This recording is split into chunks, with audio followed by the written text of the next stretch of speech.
Okay, so integrals converge if there's no issues like a vertical asymptote. Um, if there's no issues that are causing you to have problems with finding the area under the curve.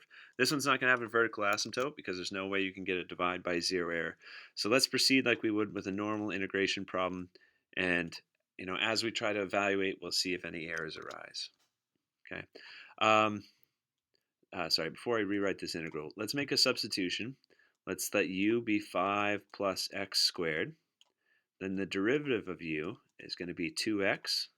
So we almost have du in the top. We just need to factor out an 8.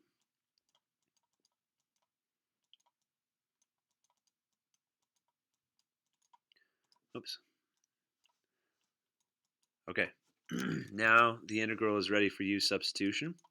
I'm going to drop the limits of integration because those would change if we change our variable. Okay.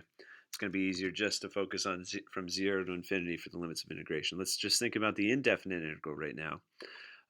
This is our du, and then we have u squared in the denominator, or equivalently, that's the indefinite integral of u to the negative second du. So we can evaluate that antiderivative. That's going to be negative u to the negative first. That way, when you take a derivative, the negative one comes down, multiplies to make a positive u to the negative second. And now these limits of integration, we'd have to change the variable in terms of u. Sometimes that causes problems. So let's just put it in terms of x again. U, we said, was 5 plus x squared.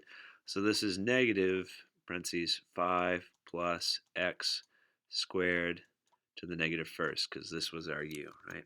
And now we can put those limits of integration back in. This is from 0 to infinity for x. And maybe rewriting one last time. Some of this you might intuitively do because you're comfortable with something to the negative first power. This is an equivalent way of writing what we had below. Instead of 5 plus x all to the negative first power, I just moved it downstairs so now we don't have a negative first power.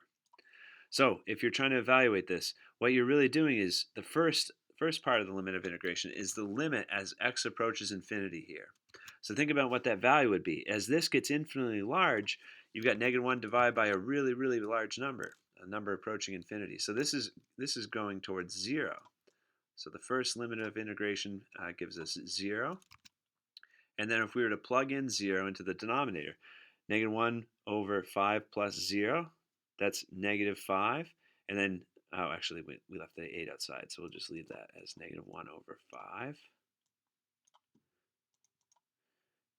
And so minus a negative, that's plus, so we're really just multiplying by 1 over 5. So our answer here is 8/5. It converges because we didn't have any divide by 0 problems, anything like that. And the integral converges to 8/5.